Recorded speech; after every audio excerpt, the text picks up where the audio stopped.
سوالات کا سلسلہ شروع کریں شیخ صاحب؟ جی فرمائیے. سوال یہ ہے کہ رمضان میں کسی جینون ریزن سے اگر کوئی روزہ چھوٹ جائیں اور وہ 1 سال تک مطلب اگلی شوال میں اس کا دوبارہ روزے رکھنے کا ارادہ ہو تو کیا فدیہ بھی دیں یا صرف وہ نیت کافی ہے؟ اگر روزہ چھوٹ گیا رمضان کا کسی صحیح سبب یا عذر کی وجہ سے، اور وہ سبب جو ہے وہ اگلے رمضان تک زائل نہیں ہوا، اس کی نیت تھی کہ میں روزہ رکھوں گا لیکن وہ سبب زائل نہیں ہوا، بیماری لگی رہی، کوئی انجیکشن، کوئی کھانا، کوئی چیز ایسی لینا ضروری رہا جو روزے کے لیے مانع تھا، تو اگلے رمضان کے بعد اگلے شوال میں جا کر وہ روزے رکھتا ہے تو انشاءاللہ اس کو صرف ایک ہی روزہ رکھنا ہوگا. لیکن اگر درمیان میں اس کو موقع ملا کہ وہ روزہ رکھے اور اس نے لاپرواہی سے روزہ نہیں رکھا تو ایسی شکل میں اسے روزہ بھی رکھنا ہوگا اور ساتھ ہی ایک روزے کا فدیہ بھی دینا ہوگا. اور فدیہ کیا ہے؟ ایک مسکین کا کھانا. اور ایک مسکین کا کھانا یہاں ہم عموماً یہ کہتے ہیں کہ 15 ریال جو ہیں وہ ایک مسکین کا کھانا ہو جاتا ہے. مناسب سا، نہ کوئی یہ ہائی فائی کھانا ہے اور نہ ہی بالکل ایسا، مناسب سا، درمیانہ سا. اور پاکستان انڈیا کے لوگ جو ہیں وہ اپنے حساب سے دیکھ سکتے ہیں کہ اسی طرح کا مناسب سا درمیانہ سا کھانا جو ہے وہ کتنے کا کھایا جا سکتا ہے، وہ حساب کر لیں. اور جتنے روزے چھوٹے تھے اور لیٹ ہو گئے، سال بھر نکل گیا انہوں نے روزہ نہیں رکھا، تو وہ روزے کی جگہ روزہ بھی رکھیں اور 1 سال قضا کر دینے، 1 سال گزار دینے سے، لاپرواہی سے گزار دینے سے ان پر یہ ایک فدیہ دینا جو ہے وہ بھی ضروری ہے. جزاک اللہ خیر شیخ صاحب. اور اللہ حافظ. اچھا، دوسرا سوال یہ ہے کہ کیا روزے میں ٹوتھ پیسٹ کا استعمال کرنا کیسا ہے؟ روزے میں ٹوتھ پیسٹ کا استعمال کرنے کے بارے میں اہل علم نے، خاص طور پر ہمارے سعودی عرب کے علماء اور سعودی عرب کے مفتی، سابقہ مفتی اعظم علامہ ابن باز رحمۃ اللہ علیہ اور دیگر مشائخ نے یہ بات کہی ہے، اور شیخ محمد صالح عثیمین رحمہ اللہ بھی اس میں شامل ہیں، کہ ٹوتھ پیسٹ کرنے سے روزہ ٹوٹتا تو نہیں. اگر کوئی کر لیتا ہے تو کوئی بات نہیں، روزہ نہیں ٹوٹے گا، لیکن احتیاط تو ظاہر کرے گا نا. عام حالت میں اس کی جو پیسٹ ہے وہ کوئی اگر اندر نکلے جیسے کرے وہ الگ بات ہے، یہ روزہ ہے. روزے کی حالت میں بڑی پابندی کے ساتھ پیسٹ کا استعمال کرے، لیکن افضل بہتر شکل یہ ہے کہ دن کو مسواک کر لے. دن کو مسواک کر لے جو کہ اصل سنت بھی ہے، اور رات کو پیسٹ کر لے، ٹوتھ پیسٹ رات کو کر لے. اور مسواک کرنے کا ثواب ویسے بھی ایک الگ سے ہے. اور مسواک کچی ہوگی یا خشک ہوگی، کچی بعض ملکوں میں کہا جاتا ہے، بعض علاقوں میں کچی سے مراد گیلی یعنی تازہ. اگر تازہ مسواک ہے تو وہ کرنا بھی جائز ہے، نبی اکرم صلی اللہ علیہ وسلم سے ثابت ہے. آپ مسواک فرمایا کرتے تھے. اور اگر کوئی کہتا نا جی اس میں ٹیسٹ ہوتا ہے، جیسے ٹوتھ پیسٹ کو روک رہے ہیں ٹیسٹ کی وجہ سے، تو اس میں بھی ٹیسٹ ہے، کوئی شک نہیں، لیکن وہ نبی اکرم صلی اللہ علیہ وسلم سے ثابت شدہ امر ہے. اس میں ٹیسٹ ہے، روزہ نہ ہو تو ٹیسٹ آپ کو معلوم ہے کہ وہ بھی ٹیسٹ لوگ جو ہے وہ گلے تک لے جاتے ہیں. گلے کی چھوٹی موٹی خراش بھی اس سے ٹھیک، یعنی اس کے مسواک کے فائدے اور جو بہت سارے اس میں فضائل ہیں وہ الگ بات ہے. روزے کی حالت میں آپ مسواک کو جیسے چاہتے کرتے ہیں، روزے کی حالت میں یہ پابندی کرنی ہوگی کہ اس کا سینٹ، اس کا جو ٹیسٹ ہے، اس میں جو کچھ بھی ہے وہ اندر نہ جائے، باہر رہے. اور اسی طرح اگر دن کو مسواک اور رات کو پیسٹ کرتا ہے تو بہتر، لیکن اگر کوئی دن کو بھی پیسٹ کر لیتا ہے تو پیسٹ کرنے سے روزہ نہیں ٹوٹتا.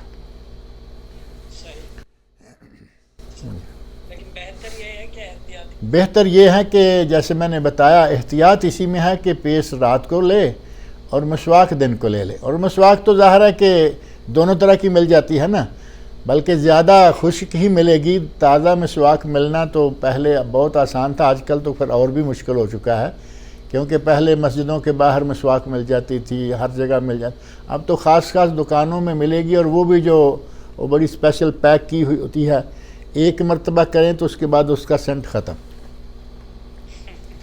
ہاں جی،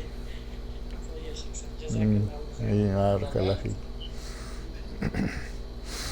شیخ صاحب یہ روزے کی حالت میں برائے مہربانی آپ کسی نے شاید انمیوٹ کر دیا ہے، وہ میوٹ کر لیں. اچھا، یہ روزے کی حالت میں ویکسین یہ آج کل جو سعودیہ میں تو بہت ہی لازم ہوتا جا رہا ہے ویکسین لگانا کووڈ میں، تو اس حوالے سے کیا شریعت میں کیا حکم؟ جہاں تک ویکسین کی بات ہے نا جی، وہ ویکسین ایک تو یہ کووڈ ویکسین ہے جو کرونا ویکسین ہے، ایک اس سے پہلے ویکسین ہوا کرتی جو سفر کے لیے جانے والوں کے لیے ہوتی تھی کہ سفر میں جانا ہے تو وہ انجیکشن لگواتا ہے. اسی طرح ایک بیمار آدمی ہے، یا یوں کہہ لیں کہ وہ اتنا بیمار نہیں بلکہ اس نے روزہ رکھا ہوا ہے، لیکن کچھ چھوٹی موٹی ایسی بیماری آئی کہ جس کے لیے اسے انجیکشن لینا پڑ رہا ہے، اور وہ انجیکشن جو ہے وہ صرف دوا ہے، صرف دوا ہے. جیسے یہ کووڈ ویکسین ہے، جیسے سفر والی ٹریول کرنے کے لیے ویکسین ہے ٹریولنگ والوں کے لیے، یہ اگر کوئی لگواتا ہے تو اس سے روزہ نہیں ٹوٹتا. بلکہ آپ یوں سمجھیں کہ ایک قاعدہ جو ہے نا وہ ذہن میں رکھ لیں کہ ایک ٹیکہ ہے غذائی اور دوسرا ٹیکہ ہے دوائی. دو ٹیکے ہیں، دوائی اور غذائی. دوائی کا معنی یہ کہ اس میں میڈیسن ہے، اس ٹیکے میں میڈیسن ہے، اس میں اور کوئی چیز نہیں. اور غذائی کا معنی یہ ہے کہ اس میں قوت ہے، اس میں غذا ہے. میرا خیال ہے بی کمپلیکس قوت کا ہوتا ہے. اسی طرح جو گلوکوز وغیرہ لگایا جاتا ہے اس میں بھی ظاہر ہے کہ گلوکوز بھی ٹھنڈک اور قوت کے لیے ہوتا ہے.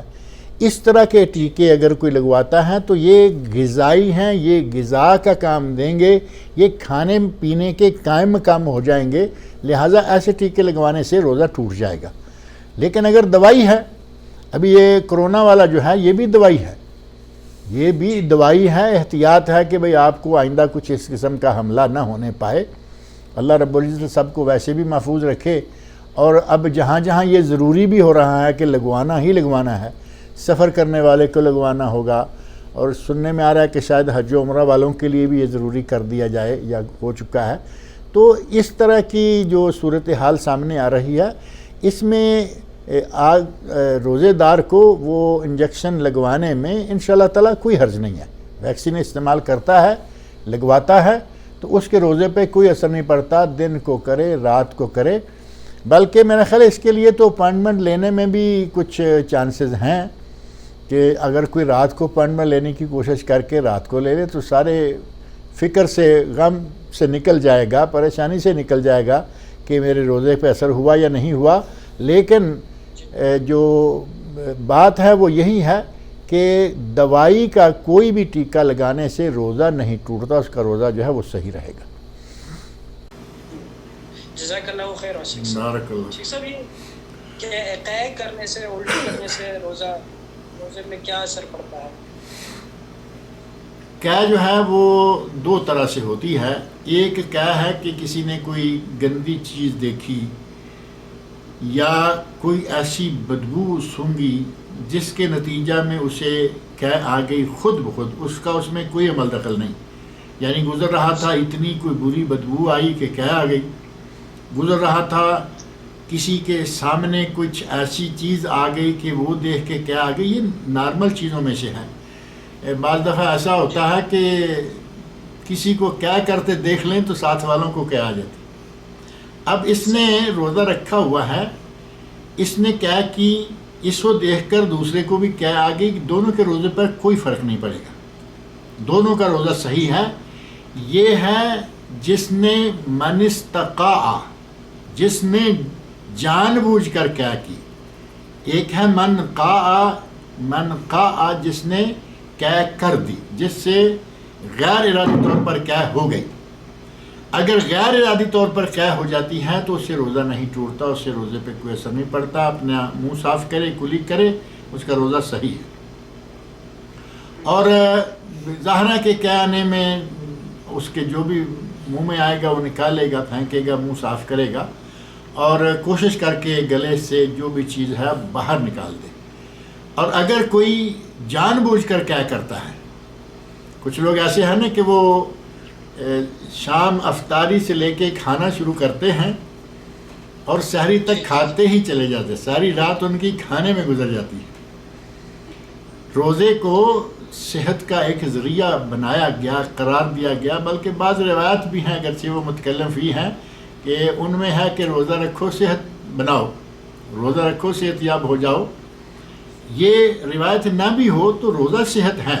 کافروں نے مانا، مسلمان تو دور کی بات ہے، کافروں نے مانا، کافر ڈاکٹروں نے تحقیقات کر کے یہ ثابت کیا کہ اگر کوئی مسلمانوں کی طرح سال میں 1 مہینے کا یہ روزہ رکھ لے، وہ تو روزہ نہیں کہیں گے نا، فاسٹنگ یا کوئی بھی نام دیں گے، اگر کوئی سال میں اس طرح کر لے تو وہ فلاں فلاں فلاں فلاں 10 بیماریوں سے محفوظ ہو جاتا ہے. تو اس کا معنی یہ ہوا کہ روزہ شفا ہے. شفا کیسے ہوگا؟ کیونکہ 12-14 گھنٹے جب معدہ خالی رہے گا تو وہ شفا کا ذریعہ بنے گا. شفا تو اللہ تعالیٰ نے دینی ہے، لیکن ذریعہ یہ بنے گا کہ معدہ خالی ہے. ہم نے رمضان المبارک کو تو شاید کھانے پینے کا مہینہ بنا لیا ہے. ہمارے گھروں کا بجٹ جو ہے وہ معروف ہے. باقی 11 مہینوں میں اگر کھانے پینے کا گھر کے اندر 30 دن کا بجٹ جو ہے وہ اگر عام حالات میں کسی کا 3000 ریال ہے عمومی گھروں میں، تو رمضان میں آپ دیکھیں گے وہ 5 کے قریب چلا جائے گا. بجائے اس کے کہ شفا کا کوئی راستہ کھلے، ہم تو اپنے لیے کوئی اور راستے کھول لیتے ہیں. اب شام سے لے کے سحری تک کھاتے رہنے والے کو یہ محسوس نہیں ہوا کہ میں نے کون کون سی چیز کب کب کتنی کتنی کھا لی، کھاتا رہا. اذان ہوئی، فجر کی نماز پڑھی، سو گیا. اٹھا تو اب سانس نہیں لی جا رہی، پیٹ اتنا بھرا ہوا ہے کہ اس کو اب تکلیف ہو گئی، یہ ہو گیا وہ ہو گیا. رمضان میں یا غیر رمضان میں کبھی بھی ایسی حالت میں لوگ جو ہیں وہ اپنے منہ میں انگلی رکھ کے کیا کرتے ہیں. اور نبی صلی اللہ علیہ وسلم نے اس کے لیے لفظ استعمال فرمایا وَمَنِ اسْتَقَاءَ، جو جان بوجھ کر کیا کرے، جو آدمی جان بوجھ کر کیا کرے اس کو اس روزے کی قضا دینی ہوگی. اس کا روزہ سمجھے کہ وہ ٹوٹ گیا ہے اور روزہ جو ہے اس کو اس کی جگہ پر دوبارہ رکھنا ہوگا. یہ کیا کے بارے میں 2 چیزیں ہوگی، خود بخود کیا آ جائے روزہ صحیح ہے نہیں ٹوٹے گا، جان بوجھ کر کیا کرے تو نبی صلی اللہ علیہ وسلم فرمایا کہ وہ اس کی قضا کرے، اس کا وہ روزہ ٹوٹ گیا. لیکن اس کا معنی یہ بھی نہیں ہے کہ روزہ ٹوٹ گیا تو اب وہ شام تک اس قے سے لے کے شام تک کھاتا پیتا رہے. قے ہو گئی، اس روزے کی جگہ اسے روزہ رکھنا ہوگا، لیکن شام تک وہ اپنے آپ کو کھانے پینے سے محفوظ رکھے. اور خاص طور پر کسی دوسرے کے سامنے کھانا رمضان المبارک کے تقدس کے منافی ہے. صحیح. ہاں جی، جزاک اللہ خیر. بارک اللہ فیک. سوال ہے کہ کیا بچوں کے نام کا ان پر اثر پڑتا ہے، نام رکھنے کا اثر، اور کیا جانوروں کے نام پر کوئی نام رکھا جا سکتا ہے؟ نبی اکرم صلی اللہ علیہ وسلم نے جس نام کو برا سمجھا اس نام کو بدل دیا. نبی صلی اللہ علیہ وسلم کے اس عمل مبارک سے پتہ چلتا ہے کہ نام کا اس آدمی کی زندگی پر، اس کے اعمال و کردار پر اثر پڑتا ہے. اگر ایسا نہ ہوتا تو آپ نہ بدلتے. 1-2 واقعہ نہیں، بہت سارے واقعات ہیں، وہ بات سارے ذکر کریں تو بات لمبی ہو جائے گی. آپ نے جس کا نام مناسب نہیں سمجھا اس کا نام بدل کے خوبصورت نام رکھ دیا. اور بعض روایات میں یہ بات موجود ہے اور وہ روایات بھی متکلم فی ہیں کہ تم اپنے نام انبیاء کے ناموں پر رکھو. نبیوں کے نام چونکہ سب نام خوبصورت ہیں، کسی بھی نبی کے نام پر نام رکھ لیں. اور صحابہ کرام کے نام جو نبی اکرم صلی اللہ علیہ وسلم نے نہیں بدلے، اور جس کا بدلہ، جس کا جو نیا نام رکھا صحابہ یا صحابیہ، ان ناموں میں سے کسی نام پر رکھیں. اور صحابیات کے ناموں پہ بیٹیوں کا نام رکھیں. یہ بہترین نام ہیں. اور ناموں کے تبدیل کرنے، نبی صلی اللہ علیہ وسلم کے ناموں کو تبدیل کرنے سے پتہ چلتا ہے کہ نام کا اثر ہوتا ہے۔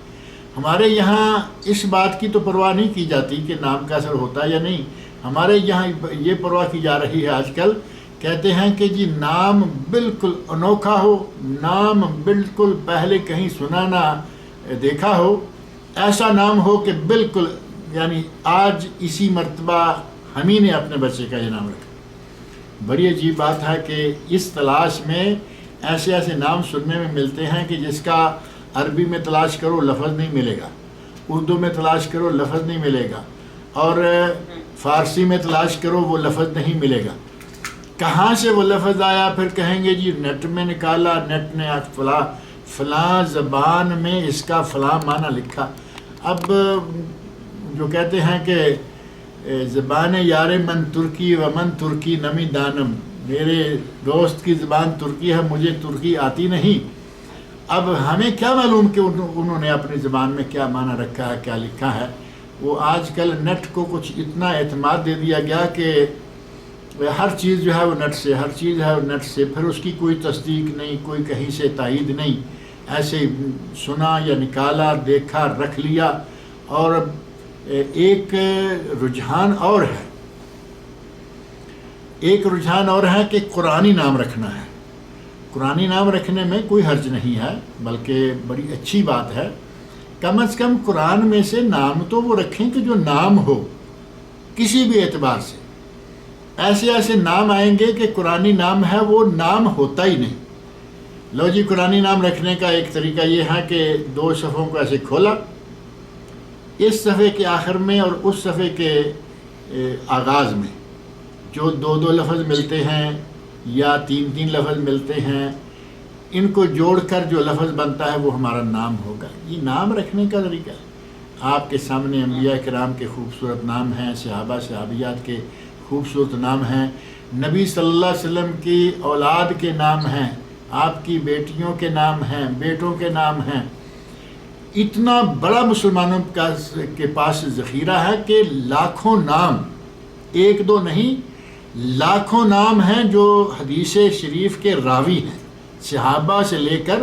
ویسے تو صحابہ کی تعداد بھی لاکھوں سے زیادہ ہے، 1.25 لاکھ تو حجۃ الوداع کے موقع پر تھے، اور تابعین، پھر تبع تابعین، اور ائمہ حدیث نے خاص طور پر جو فن رجال کی کتابیں ہیں، انہوں نے لاکھوں اہل روایت، لاکھوں راویوں کے نام جمع کیے، ان میں سے کوئی نام نہیں لینا، وہ نکالنے کے لیے تیار نہیں۔ نیٹ کھولا، کوئی بھی جیسا کیسا بھی آ گیا رکھ لیا، یا پھر کہیں ادھر سے ادھر سے کسی ڈرامے میں سنا وہ رکھ لیا۔ ہمیں نام رکھتے ہوئے بڑے اچھے انداز سے دیکھنا چاہیے، اس نام کی کوئی تاریخ ہو، کوئی ہسٹری ہو، وہ نام پہلے صحابہ میں، انبیاء میں یہ نام رہا ہو۔ نئے کے چکر میں ہم اتنے نئے ہوتے ہیں کہ اصلی سے ہی نکل جاتے ہیں۔ اللہ تعالیٰ ہمارے بھائیوں بہنوں کو اس بات کی توفیق دے کہ نام رکھنے میں سنجیدگی سے کام لیں۔ صرف نیا انوکھا کرتے کرتے ہم وہ نام کا معنی تک گم کر بیٹھتے ہیں۔ جزاک اللہ خیر۔ بارک اللہ فیک۔ اس چیز کی تفصیل میں ایک اور سوال کہ جب بچے کا عقیقہ ہوتا ہے تو جو بال اس کے کاٹے جاتے ہیں، اس بال کو کیا کیا جائے، کہ دفنایا جائے، کیا اس کا سلسلہ؟ آج کل معروف ہے کہ کچھ لوگ ایسے ہیں جو بالوں کو لے کے اس پر جادو ٹونے کرتے ہیں۔ بات تو معروف ہے نا، بالوں کو لے کر اس پر جادو ٹونے کرتے ہیں، کپڑوں کو لے کر جادو ٹونے کرتے ہیں، پرانا کپڑا ہے، استعمال شدہ کپڑا ہے، اور خاص طور پر جو لوگ جادوگر ہیں، ان جادوگروں کو تو پتہ نہیں کیا بیماری ہے کہ وہ تو باقاعدہ آپ سے مطالبہ کریں گے کہ اس کے جسم سے لگا ہوا کوئی کپڑا لے کے آؤ۔ اب کپڑا ہے ایک بات، اور دوسرا ہے کہ آپ کسی کے بال، عورت ہے لمبے بال، بچہ ہے کوئی بال یا کچھ بھی، تو ان حالات میں خاص طور پر یہ چاہیے، موجودہ حالات میں خاص طور پر چاہیے کہ بالوں کو ایسے جیسے ہوتا ہے نا کہ کہیں رکھ دینا کہیں بھی ڈال دینا، اس کی بجائے ان کو بہتر طریقے سے کہیں، پہلا کام تو یہ ہے کہ ایک حدیث کی روح سے بچے کے بال جب کٹوائیں، پہلے بال جو ہوتے ہیں، تو اس کے وزن کے برابر چاندی صدقہ کرنا. لڑکی ہے تو 1 بکرا، لڑکا ہے تو 2 بکرے. یہ ہو گیا عقیقہ. 7ویں دن اچھا نام رکھنا 7ویں دن. اور جو بچے کے سر سے بال اترتے ہیں ان کے وزن کے برابر چاندی، یعنی تقریباً 100 ریال سمجھیں، 150 ریال کوئی دیتا ہے، 200 توفیق ہے وہ دیتا ہے، ان کے وزن کے برابر چاندی صدقہ کرنا، یہ بھی حدیث میں موجود ہے. اب ان بالوں کو ایسا ہے کہ کہیں آپ دفن کر دیں، کہیں آپ ایسے طریقے سے کہیں ان کو رکھیں کہ وہ کسی کے ہاتھ نہ لگے. بہتے پانی میں کہیں ڈال دیں یا زمین میں کہیں دبا دیں یا جیسے بھی شکل ہے، لیکن یہ کہ ان کو کہیں ایسے ہی رکھ دینا کہ وہ کسی کے ہاتھ لگ جائیں، تو آج کل لوگ جو ہیں وہ بڑی کاروائیاں کر رہے ہیں. اللہ تعالیٰ ان لوگوں کو بھی ہدایت دے اور ہمارے مسلمانوں کو ان کے شر سے محفوظ رکھے. ایک سوال ہے کہ ٹریفک میں پھنس گئے راستے میں، اور اس میں اگر 2 نمازیں ضائع ہو گئیں، ظہر اور عصر اگر فرض کریں تو کیا وہ قضا کہلائے گی؟ اس کے ساتھ کیا معاملہ ہے؟ گھر جاتے ہی وہ اگر پڑھ لیں اس کو؟ ہاں، ظاہر ہے کہ اگر وہ مجبور تھے، نہ گاڑی چھوڑ کر نکل سکتے تھے اور نہ ان کے لیے نماز پڑھنے کا کوئی چانس ہے، اب ظاہر ہے کہ گاڑی بھی چلانی ہے، کہیں قدم قدم آگے پیچھے بھی کرنی ہے، تو اس قسم کے ڈرائیور کے لیے یہ گنجائش ہے کہ جب گھر پہنچے فوراً وہ وہاں جا کے نماز پڑھ لے. انشاءاللہ اس کی وہ نماز ادا ہوگی، قضا نہیں ہوگی، ضائع نہیں جائے گی.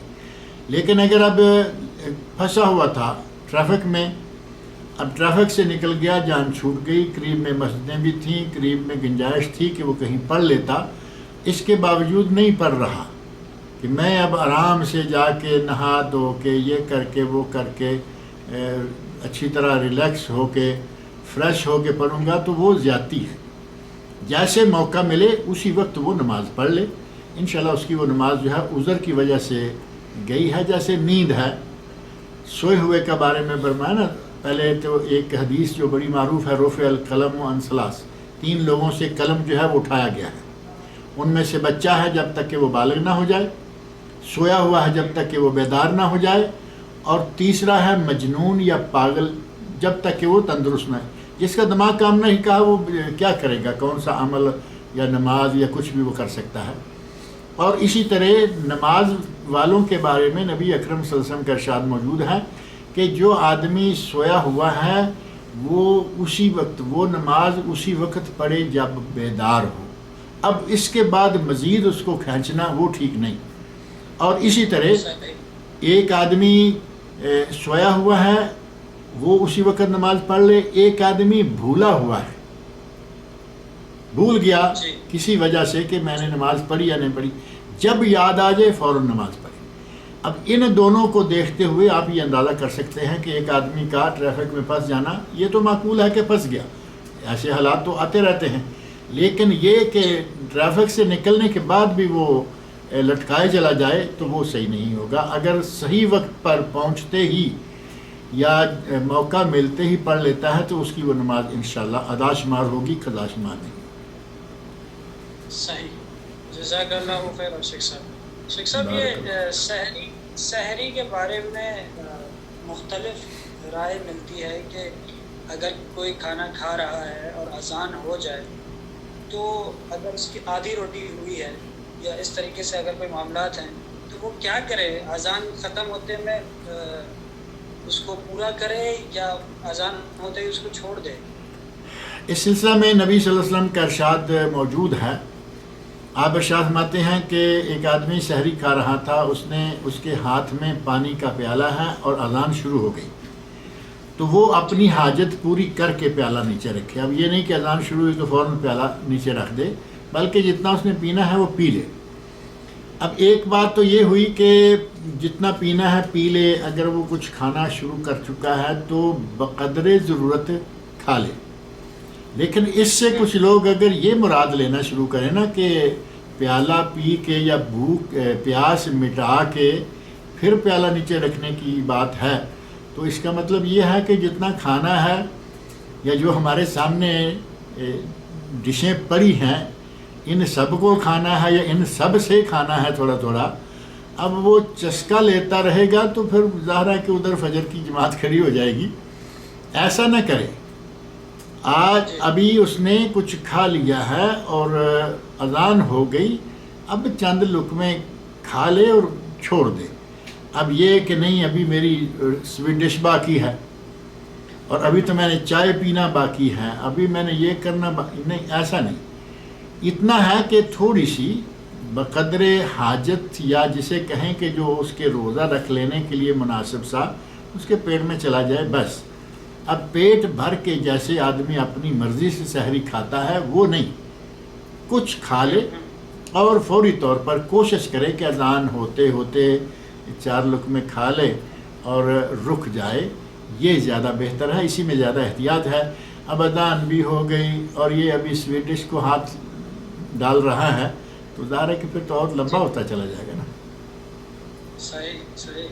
جزاک اللہ خیر. عاشق صاحب ایک سوال ہے کہ سعودیہ میں اگر کوئی بزنس کرتا ہے تو آج کل یہ آپ کو پتہ ہے ابھی دریبہ کا چکر ہے، ویٹ کا چکر ہے.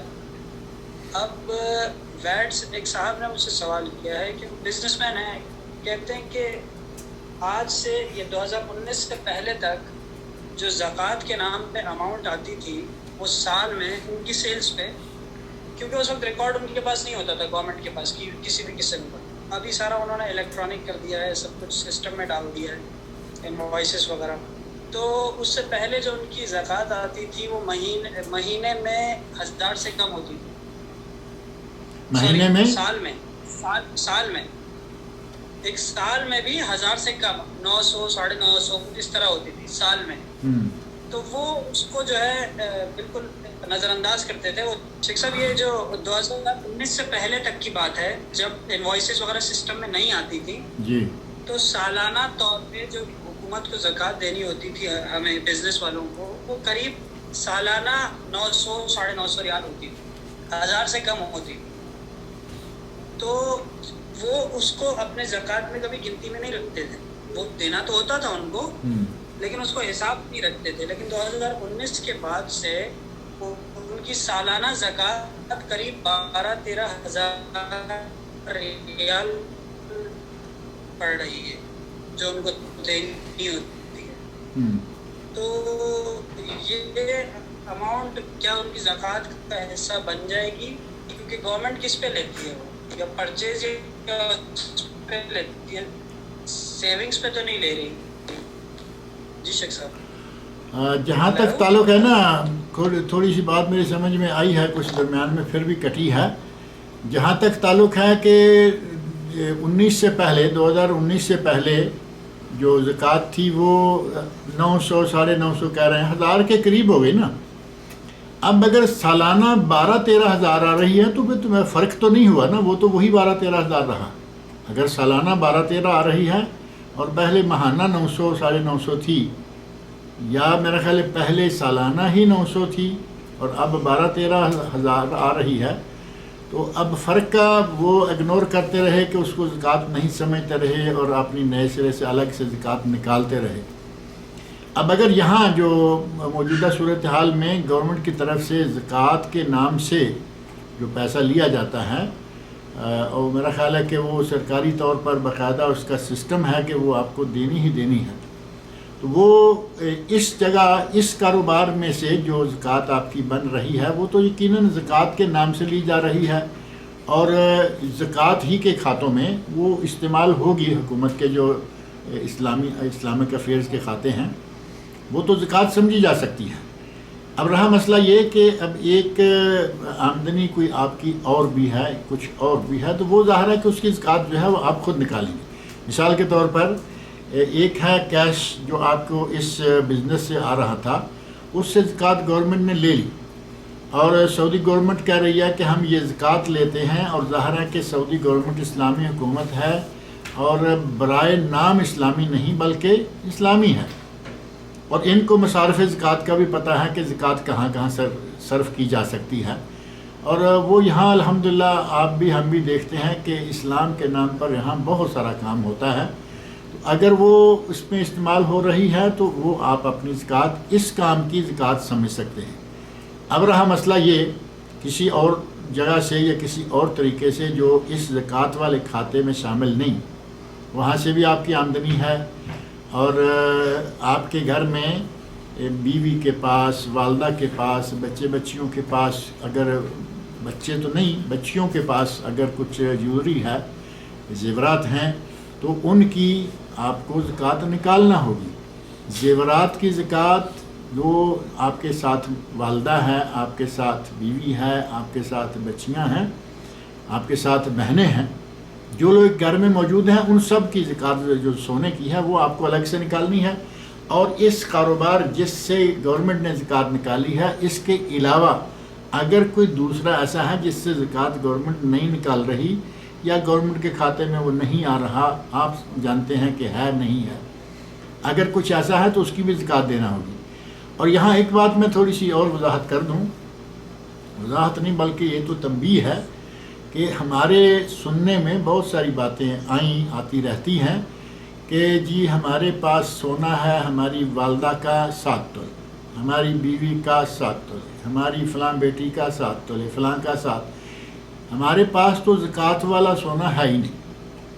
اب یہ ایک گھر کے اندر 7 کر کے پتہ نہیں 7 لوگوں کا سونا ہے یا کم و بیش کا، وہ کہتے ہیں ہمارے پاس تو زکوٰۃ والا سونا نہیں، کیونکہ زکوٰۃ تو 7.5 تولے یعنی 75 گرام تقریباً جا کے اتنا ہو تب ہوتی ہے. تو یہ تو جب تک یہ اس گھر میں ہے، آپ کی بچیاں جب تک شادی کر کے اپنے گھروں میں نہیں چلی جاتی، ان کے پاس جتنا سونا ہوگا وہ آپ کا ہے، اور وہ آپ کو دینا، اس کی زکوٰۃ آپ کو دینا ہوگی. اور والدہ کے پاس اگر سونا ہے اور ان کے پاس زکوٰۃ کی استطاعت کے لیے پیسہ بھی ہے تو وہ بھی زکوٰۃ نکالیں. اگر وہ نہیں نکالتی تو آپ کے لیے ضروری ہوتا ہے عذر و احسان کہ آپ ان کی زکوٰۃ ادا کریں.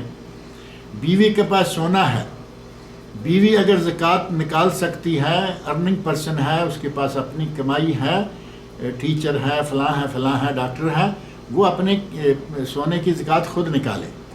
اور اگر نہیں، بلکہ وہی جو آپ نے جمع کروایا ہوا ہے ہدیے کے طور پر سونا، وہ ان کے پاس ہے اور کوئی کمائی نہیں ہے، اگر کوئی ایسی شکل ہوتی ہے تو اس شکل میں پھر ایسا ہے کہ آپ کو ان کی بھی زکوٰۃ دینی چاہیے. اور اگر آپ کیش زکوٰۃ نہیں دیتے، بیوی کے سونے کا حساب پوچھ کر زکوٰۃ آپ ادا نہیں کرتے، کرنا تو بیوی کو ہے، لیکن اس کے پاس پیسہ نہیں ہے، آپ بھی نہیں دے رہے، تو بیوی کے لیے لازمی ہے کہ وہ سونے کا 40واں حصہ 2.5%، یعنی اگر اس کے پاس مثال کے طور پر 10 تولے سونا ہے تو اس کا 40واں حصہ کتنا نکلے گا؟ اس کی قیمت لگوائیں 10 تولے کی اور اس کا 2.5% نکالیں، 40واں حصہ نکل جائے گا. اگر قیمت لگا کے پیسہ دینے کی استطاعت نہیں ہے تو سونے کا 40واں حصہ آپ کو سنار بتا دے گا کہ اتنا تولہ یا اتنا ماشا یا اتنے گرام یا اتنا بنتا ہے. وہ 40واں حصہ آپ کے سونے میں سے فلاں پیس 40واں حصہ بنتا ہے، وہ اللہ کی راہ میں دینا. زکوٰۃ بہرحال دینا ہے، وہ چاہے گھر کے لوگوں کا مجموعی طور پر بنتا ہے یا والدہ کا اور بیوی کا الگ الگ سے ہے، زکوٰۃ ان دونوں کو بھی دینا ہے. وہ خود اپنے طور سے دیں یا آپ ان کی طرف سے ادا کریں. بچیوں کا معاملہ جو ہے نا کہ یہ ہم نے ان کے لیے الگ کر دیا ہے. اسی طرح بعض ہمارے سننے میں آتا ہے کہ بچیوں کے نام سے بڑی بڑی اماؤنٹس جمع کر رکھی ہیں کہ یہ ان کی شادی کے لیے، تو وہ زکوٰۃ نہیں دے رہے. ایسا کرے گا ہر کوئی آدمی تو پھر زکوٰۃ کا تو میرے خیال موقع نہیں آئے گا. کچھ عرصہ پہلے کسی نے پوچھا کہ ہم کچھ پیسے جمع کر رہے ہیں مکان بنانے کے لیے، تو مکان کے لیے تو زکوٰۃ نہیں ہے. اب اس طرح کی ضرورتیں آپ نکالیں. مکان کے لیے جو مکان پر زکوٰۃ نہیں ہے، بالکل صحیح ہے، رہائشی مکان جو آپ کا ہے، اب اس کے لیے پیسے جمع کرنا شروع کریں گے تو پھر آپ کو زکوٰۃ کی تو میرے خیال نوبت ہی نہیں آئے گی. اسی کے لیے پیسے جمع کرتے رہیں جو تھوڑی آمدنی والے لوگ ہیں. یہ نہیں ہے، جب تک مکان بن نہیں جاتا تب تک آپ کے پاس جو کیش موجود ہے اور اس پہ سال گزرا ہے اس پہ آپ کو زکوٰۃ دینا ہوگی. یہ سارے مسائل جو ہیں وہ بھی ساتھ میں ذہن میں رکھیں. اور جو حکومت کی طرف سے زکوٰۃ کاٹی جاتی ہے وہ ظاہر ہے کہ اس کاروبار پر ہے اور اس کو الگ سے آپ ادا کریں گے. وہ گورنمنٹ جو ہے آپ سے لے لے گی اور اس کا استعمال جو ہے وہ گورنمنٹ کرے گی. ہاں جی مرسلین صاحب. جی شیخ صاحب جزاک اللہ خیر شیخ صاحب تفصیلی جواب دینے کے لیے.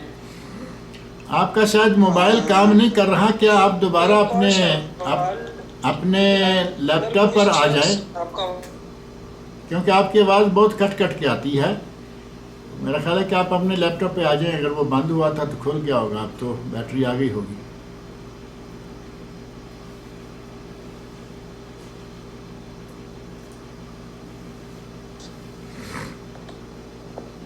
ہیلو السلام علیکم, آواز آ رہی ہے شیخ صاحب؟ جی آ رہی. معذرت یہاں پہ میرا نیٹ بہت ڈسٹرب کر رہا ہے. میں اسی لیے کہہ رہا تھا کہ اپنے اگر آپ موبائل کی بجائے لیپ ٹاپ پہ آ جائیں تو شاید اس میں بہتر رہے. لیپ ٹاپ میں زیادہ مسئلہ کر رہا ہے شیخ صاحب, تبھی موبائل پہ الگ ڈیٹا میں کر رہا تھا. اچھا جی چلیے صاحب کوئی بوسٹر لگوا لیجیے. ہاں بالکل یہی کرنا پڑے گا, اس کا پلان نہیں. ٹھیک صحیح. جی. شیخ صاحب یہ ایک اور سوال یہ کہ اگر کوئی شخص بغیر کسی عذر کے گھر میں نماز پڑھے, جماعت سے نماز نہ پڑھے, تو کیا اس کی نماز قبول ہوتی ہے؟ اس کے بارے میں احادیث میں بڑی وعید آئی ہے کہ جو آدمی ہوتے سوتے اپنے گھر میں نماز پڑھتا ہے بغیر کسی عذر کے, بغیر کسی وجہ کے, یعنی کسی قسم کا کوئی عذر نہیں. ایک آدمی کو کوئی نہ کوئی عذر ہے, چھوٹا بڑا, وہ اس کو عذر بنا کے نماز پڑھتا ہے, اس کی حالت اور ہے. ایک آدمی اس کے پاس کوئی بھی عذر نہیں لیکن وہ مسجد میں نہیں جاتا. ان میں سے کچھ لوگ وہ ہیں جو میں جانتا ہوں, کچھ عرصہ پہلے یہ باتیں بار بار آئیں کہ یہاں جی جو مسجدیں ہیں, یہ مسجدوں کے جو امام ہیں, ہم ان کے پیچھے نماز نہیں پڑھتے کیونکہ یہ سارے امام وہابی ہیں. اب یہ وہابی کی نماز چھوڑے گا, گھر میں اس کی ہوگی ہی نہیں بالکل, کیونکہ اس کے پاس کوئی عذر نہیں. اور جو عذر یہ پیش کر رہا ہے انتہائی احمقانہ عذر ہے. اگر آپ مثال کے طور پر, میں یہاں ایک دوسرا مسئلہ بھی مختصر سا بیان کر دیتا ہوں. اگر آپ سمجھتے ہیں کہ یہاں کے لوگ حنبلی ہیں, مان لیا, اور آپ حنفی ہیں, آپ نماز نہ پڑھیں گے. شافعی ہیں نماز نہ پڑھیں گے, مالکی ہیں نماز نہ پڑھیں گے, تو پھر وہ قاعدے کہاں گئے جہاں کہا گیا کہ سارے امام برحق ہیں اور جس کی جو اتباع کر لے چلے گا. وہ ساری باتیں تو پھر ہم بھول جاتے ہیں نا, اور ایسا لوگ بعض کرتے ہیں. اتنے متشدد لوگ موجود ہیں.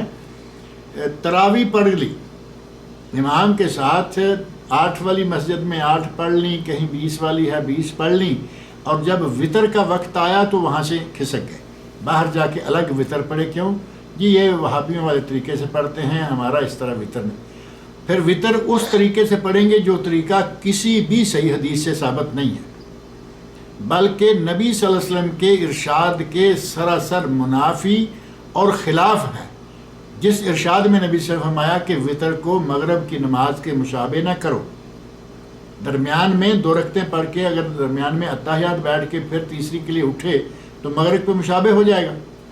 لیکن وہ اس امام کے پیچھے اس لیے نہیں پڑھ رہے کہ یہ جی حنبلی ہے, یہ وہابی ہے, فلاں ہے. اگر اس طرح کا کوئی غیر معقول, نامعقول کہیں یا غیر معقول کہیں, مہذب رہے گا, غیر معقول عذر سامنے پیش کرتا ہے تو اس کی نماز گھر میں نہیں ہوگی.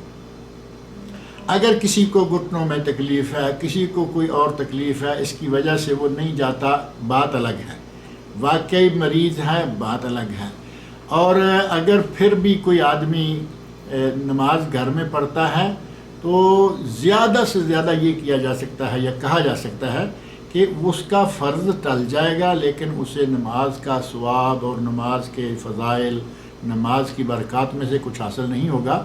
کیونکہ نبی صلی اللہ علیہ وسلم کے پاس تو ایک بہت ہی بزرگ اور نابینا شخص, وہ پوچھتے ہیں کہ یا رسول اللہ میرے پاس کوئی قائد نہیں, یقودنی الی المسجد, جو مجھے ہاتھ پکڑ کے مسجد تک لے آئے, میرے پاس ایسا کوئی آدمی نہیں. اور میری مسجد کے راستے میں وادی ہے، اس میں کیڑے مکوڑے سانپ بچھو ہیں، یعنی راستے میں وادی بھی ہے اور بری سی، اور میرا کوئی ایسا ساتھی نہیں کہ جو مجھے پکڑ کے بھی لے آئے، تو کیا میں اپنے گھر میں نماز پڑھ لیا کروں؟ نبی اکرم صلی اللہ علیہ وسلم نے فرمایا پڑھ لیا کرو۔ اٹھ کے جانے لگے تو پیچھے سے آپ نے آواز دی، حل تسمع النداء، کیا تم اذان کی آواز سنتے ہو؟ تو ان صحابی نے کہا کہ یا رسول اللہ ہاں۔ تو آپ نے ارشاد فرمایا فعجب، اگر اذان کی آواز سنتے ہو تو پھر اس کا جواب دو، یعنی مسجد میں آؤ، تمہاری نماز گھر میں نہیں۔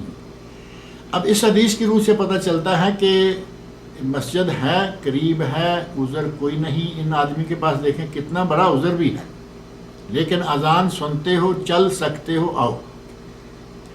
اور بعض احادیث میں ایسا ہے کہ نبی صلی اللہ علیہ وسلم نے کچھ گنجائش دی، اس لیے میں یہ بات پہلے ذکر کی ہے کہ اگر کوئی بغیر کسی عذر کے محض اس لیے سستی کر لیں، کچھ بھی کر لیں، وہ پڑھ لیتا ہے تو اس کا فرض ادا ہو جائے گا، فضائل و برکات سے ظاہر ہے کہ محرومی ہوگی۔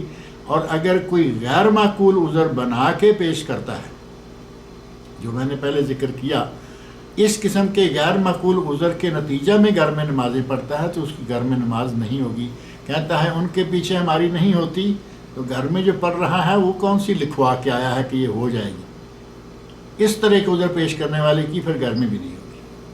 لہذا کوشش کرنی چاہیے کہ مسجدوں میں باجماعت نمازیں ادا کی جائیں۔ شیخ صاحب، اسی سوال کو اگر میں دوسرے طریقے سے پوچھاؤں کہ اگر کوئی سلفی آدمی وہ اس نیت سے نہیں جاتا کسی بھی احناف کے پاس کہ ان کے پیچھے نماز نہیں ہوتی، جو بظاہر کسی اس میں مبتلا نہیں ہے بظاہر، تو کیا یہ صحیح ہے کہ اگر کوئی احناف ہے بظاہر وہ توحید پر ہے، بہت تفصیل تو اس کو بھی نہیں پتہ، مساجد میں کوئی ایسی چیز نہیں ہے جو اس چیز کا مظاہرہ کرے کہ اس میں کوئی کسی قسم کا شرک ہے، تو کیا اس کی نماز اگر کسی کے بارے میں کوئی شرک، کوئی بدعت معلوم نہ ہو اور یہ صرف سنا ہی ہوا ہو کہ یہ حنفی ہے، محض اتنا کہ حنفی ہے، لیکن اس پہ شرک بدعت کی کوئی علامت نہ ہو، اس کے عقیدے میں ظاہر ہے کہ نہ عقیدے میں نہ عمل میں، دونوں میں شرک بدعت نہیں ہے، تو اس کے پیچھے نماز پڑھنی چاہیے۔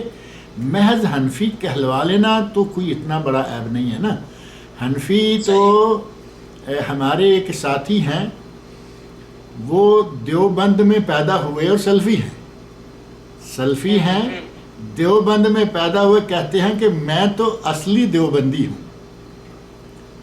دیوبند تو شہر ہے نا، اس شہر کی نسبت سے وہ کہتے ہیں کہ میں تو اصلی دیوبندی ہوں، لیکن اللہ نے مجھے توفیق دی کہ میں اس شہر میں پیدا ہو کے بھی بعد میں سلفی ہو گیا، میں نے اپنا عقیدہ صحیح کر لیا، موحد ہیں، اہل حدیث ہیں۔ اور وہ ہمارے ساتھی بڑے معروف بھی ہیں، جدہ میں ہیں، عاقل صاحب، محمد عاقل ان کا نام ہے، بہت سارے لوگ ان کو جانتے ہوں گے، نور ٹی وی کے نام سے ان کی کافی نشریات بھی آتی رہتی ہیں۔ تو اگر آدمی اس طرح کے دیوبندی کے پیچھے نماز پڑھتا ہے کہ جو نام کا دیوبندی ہے یا محض شہر کی نسبت سے دیوبندی ہے، اس میں کوئی شرک، کوئی بدعت، نہ عملاً نہ عقیدتاً کچھ نہیں پایا جاتا، تو اس کے پیچھے نماز پڑھنی چاہیے، اور صرف اس کے نام سے ڈرتے ہوئے جماعت نہیں چھوڑنی چاہیے۔ ہاں، اگر آپ کو یہ معلوم ہوتا ہے کہ یہ قبروں پہ جاتا ہے، چڑھاوے چڑھاتا ہے، منتیں مانتا ہے، پیروں فقیروں کے پاؤں چومتا ہے، اور جتنی بھی مشرکانہ حرکات ہیں وہ بھی ساری کرتا ہے، وہ چاہے دیوبندی ہو، چاہے بریلوی ہو، چاہے سنی ہو، چاہے وہابی کیوں نہ ہو۔ وہابیوں میں تو یہ باتیں ہوتی نہیں، لیکن اگر کوئی نام کا وہابی ہے اور شرک میں مبتلا ہے، اور ایسی باتیں اب آنا شروع ہو چکی ہیں، سننے میں آتی رہتی ہیں کہ ہے تو اہل حدیث، ہے تو سلفی، لیکن تعویذ لٹکاتا ہے، تعویذ باندھتا ہے، یہاں تعویذ ہے، یہاں تعویذ ہے، اور جاتا ہے باقاعدہ کچھ لوگوں کے پاس یا پیروں کے پاس کہہ لیں دم کروا کے یہ کہنے کو سلفی ہے، کہنے کو اہل حدیث ہے، لیکن یہ کام اہل حدیثوں سلفیوں والے نہیں ہیں۔ اور ایک آدمی کو آپ نے صرف نام کی وجہ سے چھوڑ دیا، یہ مناسب رویہ نہیں۔ صحیح۔ شیخ صاحب اس میں اگر بظاہر اس کا کچھ نہیں دکھتا تو کیا ہمیں اس پر تحقیق کرنی چاہیے، ان سے معلومات لینی چاہیے بجائے اس کے کہ ہم اس کا کچھ نہ نظر آتے ہوئے ہم اس کے پیچھے نمازیں پہلے ہی چھوڑ دیں کہ اس کا سنا ہے کہ یہ حنفی ہے. آپ نے مسجد میں کبھی اس سے نہیں ایسی کوئی چیز دیکھی، مسجد سے باہر نہیں دیکھی، ظاہر ہے کہ مسجد کا امام ہے تو محلے میں رہائش بھی ہوگی، آپ نے ایسا کچھ نہیں دیکھا. اب مزید تحقیقات کر کے بھی اگر اپنا اطمینان کرنا چاہیں تو کوئی حرج نہیں، لیکن جہاں تک واضح نظر آتا ہے وہ کافی ہے.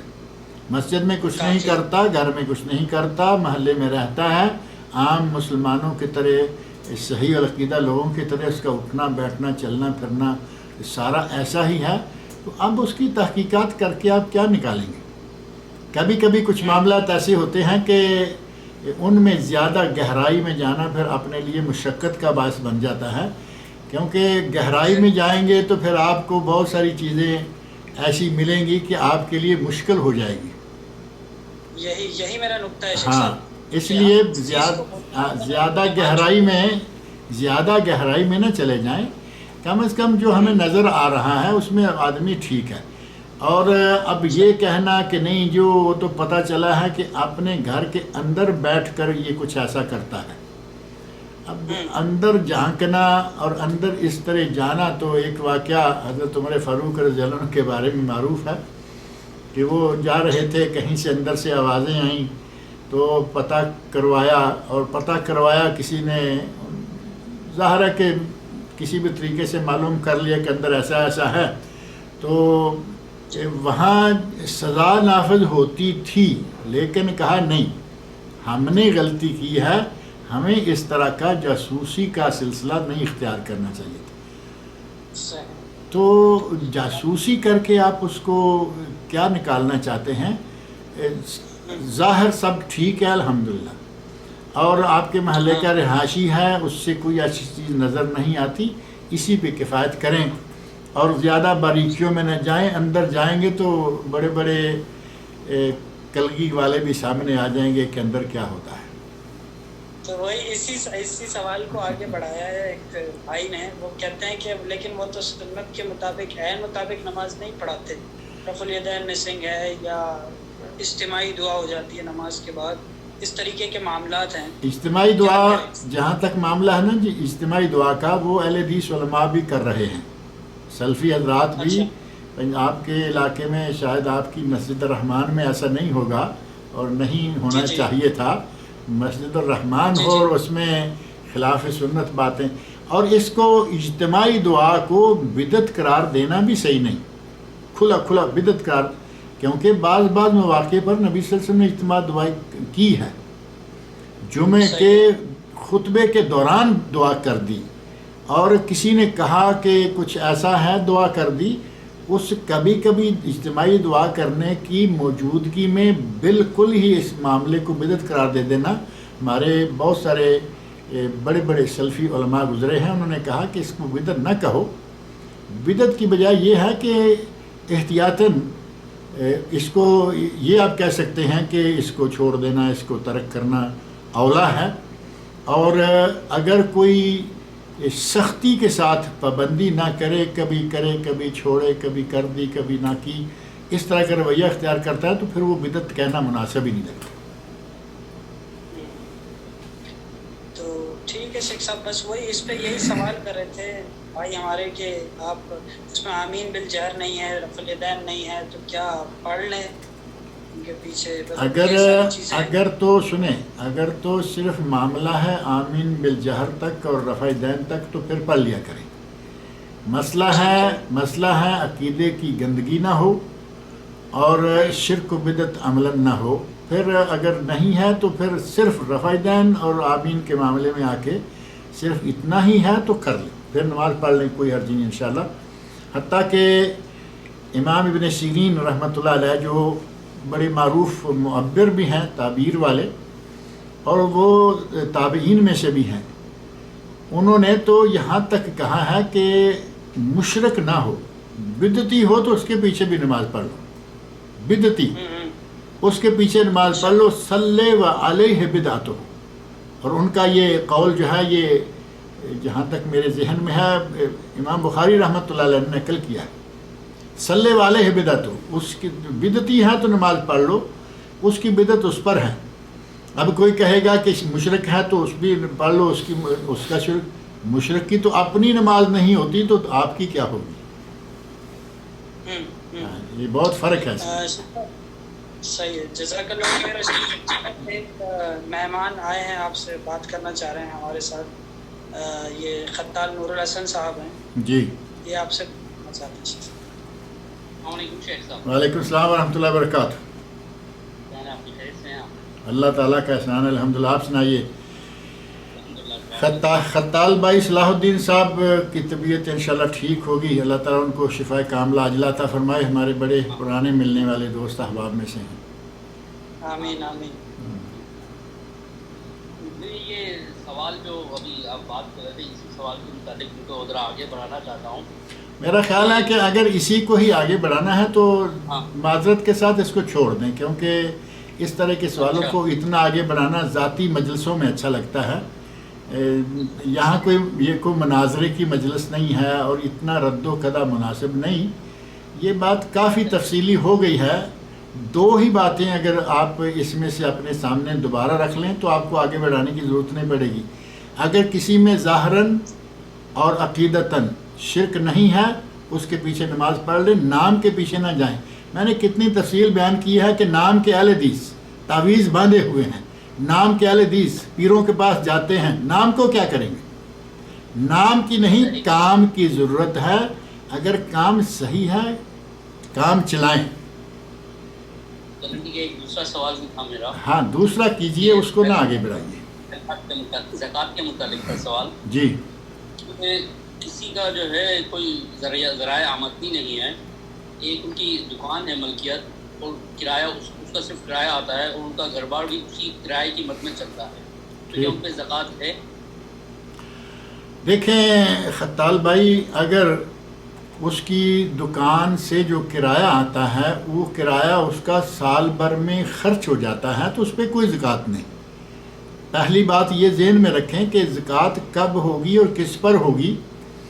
اگر ایک آدمی سروس بھی کر رہا ہے، وہاں سے بھی پیسے آ رہے ہیں، کوئی چھوٹا موٹا کاروبار بھی خود یا اپنے بچے کو کھول کے دیا اور وہاں سے بھی پیسے آ رہے ہیں، اور ایک دکان ہے اس پیسے آ رہے ہیں، کوئی فلیٹ لے کے دیا ہوا ہے کسی کو، اپارٹمنٹ ہے اس سے پیسے آ. اب یہ جو کرائے کے پیسے آ رہے ہیں نا، اپارٹمنٹ کے ہیں یا اسی طرح آپ یہ کہہ لیں کہ دکان کے کرائے کے ہیں، اور اسی طرح دیگر جو جن کاموں سے پیسہ آ رہا ہے، ان کاموں کو آپ کے پاس جب پیسہ جمع ہو جاتا ہے گھر میں سب کا، جتنا اس میں سال میں نکل گیا، وہ آپ یہ نہ سمجھیں کہ اس دکان کا کرایہ اتنا آتا ہے کہ اس پہ زکوٰۃ بنتی ہے. اس طرح نہیں بنتی ہے اگر وہ بچا رہے گا. اور اگر آپ نے سارے پیسے کو اکٹھا کر لیا، اس میں سے جو خرچ ہو گیا، جو بچ گیا، سال گزر گیا، آپ اس کی زکوٰۃ نکال دیجئے. اور اگر سارے کو الگ الگ آپ کریں گے تو آپ کو دکان کے کرائے سے جو پیسہ آ رہا ہے وہی پیسہ سارے کا سارا آپ کے گھر میں خرچ ہو رہا ہے. دوسری جگہوں سے اگر کوئی پیسہ آ رہا ہے تو وہ زکوٰۃ والا ہوگا. اب آپ بتا رہے ہیں کہ دوسرا کوئی چیز ہے نہیں آمدن کی، صرف وہ دکان ہے، اس کا کرایہ ہے. اگر دکان کے کرائے سے صرف اتنا آتا ہے کہ اس میں سال میں گزارا ہی ہوتا ہے، اس پہ کوئی زکوٰۃ نہیں. جو آیا وہ خرچ ہو گیا، زکوٰۃ ختم ہو گئی. زکوٰۃ اس مال پر ہوتی ہے جو سال بھر فاضل مال پڑا رہے. سال بھر میں جو خرچ ہو گیا اس پر کوئی زکوٰۃ نہیں. بارک اللہ فیک. بہت شکریہ شیخ صاحب. بارک اللہ فیکم. فی امان اللہ. السلام علیکم ورحمۃ اللہ وبرکاتہ. وعلیکم السلام ورحمۃ اللہ وبرکاتہ.